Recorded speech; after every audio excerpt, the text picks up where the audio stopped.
Hello my dear students, very good morning to all. Hope you all are fine and safe staying at your home only. As in the previous lectures, we have done about the poem that is My Mother at 66 written by Kamla Das. Now it's time to revise, or you can say to just discuss about the question answer of the same poem that is My Mother at 66. So I am just telling you about the question answer. Just listen to me carefully.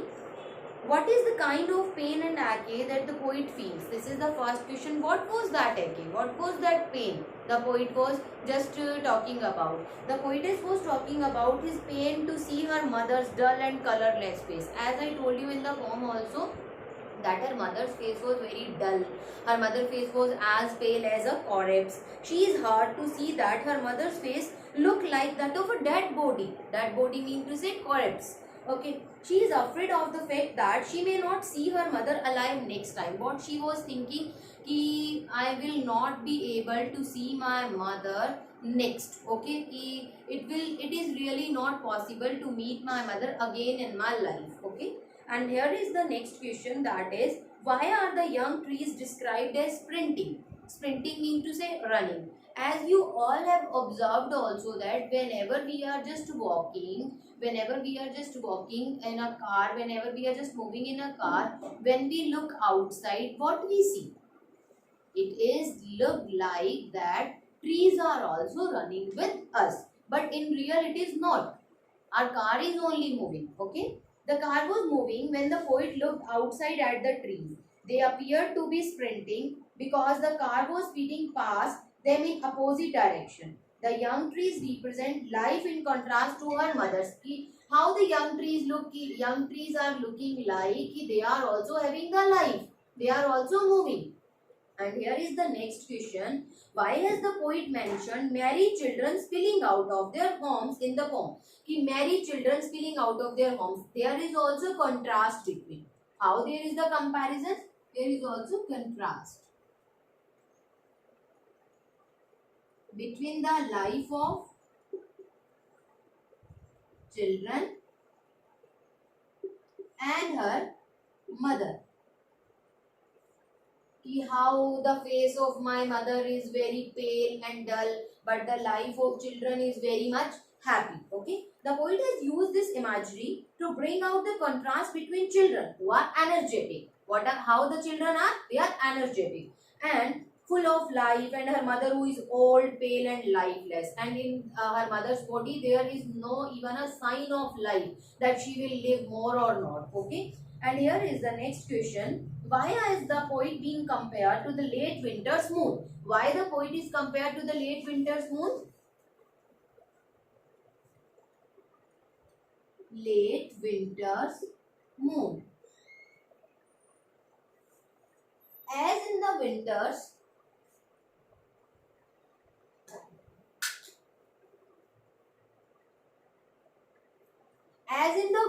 what happened? After 8:30 or 8 o'clock, moon becomes faded, because moon shine become faded. Actually we are not able to see the moon clearly shining moon. Okay, only because of what? Winters. That's why only because of the age of her mother is also looking very fade. She is also not so much energetic, her face is very much pale. Okay, like this only. Just as a late winter moon look hazy and appears to lack brightness and luster due to mist and fog. Similarly, the poet's mother, who is now old, looks pale and devoid of all the happiness. Her face looks dull and colorless due to old age only. Okay. And here is the next question and the last one. What do the parting word of the poet and her smile signify? What do the parting word and what were the parting word? Actually, what were the last scene that they do? As I told you earlier also, this point is very much important, dear student. All she said was, see you soon, Amma. See you soon, Amma. And all she did was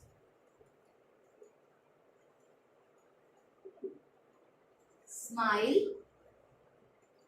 smile and smile. Okay, smile, smile and smile. Okay, these were the parting words and these were the parting thing, you can say, what she did. All she said was, see you soon, Amma. All she did was smile, smile and smile. This was all about this. Okay, all the textual question we have discussed, and now it's time to just to do the discussion of the diagnostic test of the same chapter. Okay, and here I'll recite two extracts in front of you. Firstly, I'll discuss about the first extract, that is, I saw my mother beside me. Doors, open mouth, her face ashen like that of a collapse and realized with pain. Okay, I saw my mother beside me. Doors, open mouth, her face ashen like that of a collapse and realized with pain. Who is I? I is the poetess, Kamla Das.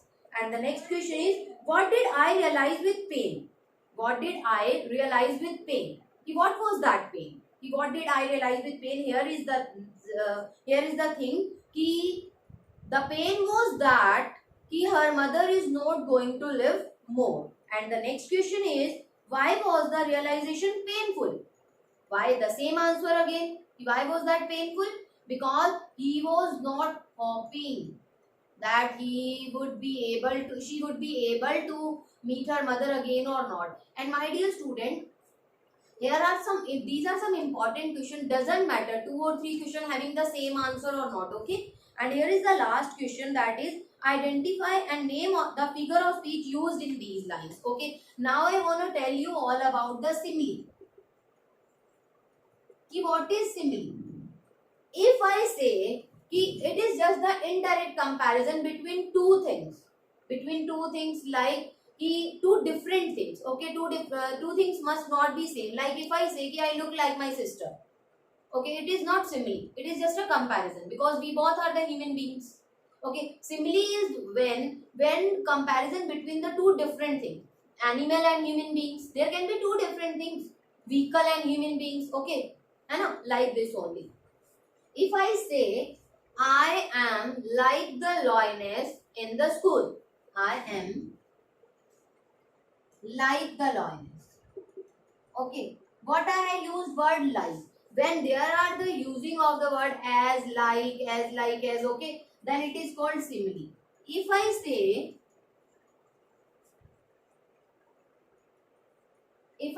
ki I am the lioness of the school. I am in the simile what I use, I am like the lioness. But in the metaphor what will we use?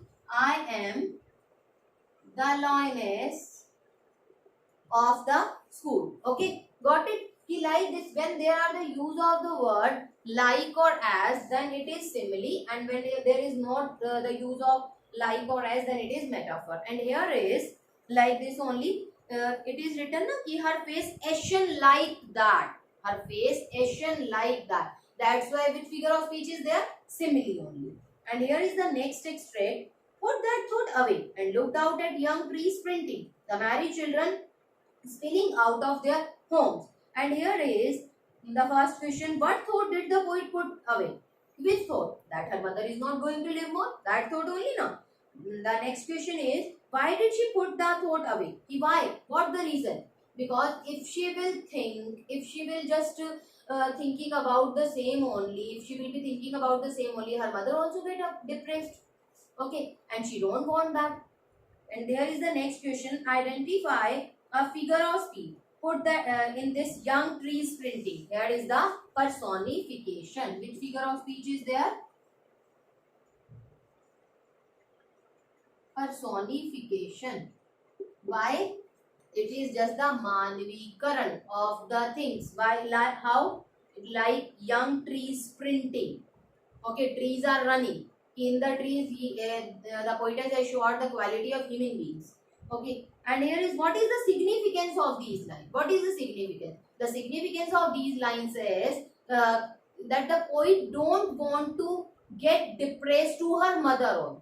Okay, that is all about the significance. And short questions we have discussed. This was about the diagnostic test. And dear student, solve this diagnostic test in your notebook also. Okay. Thank you. Have a nice day. In the next lecture, we will just discuss about the chapter that is the third level of the book Vistas. Thank you. Have a nice day.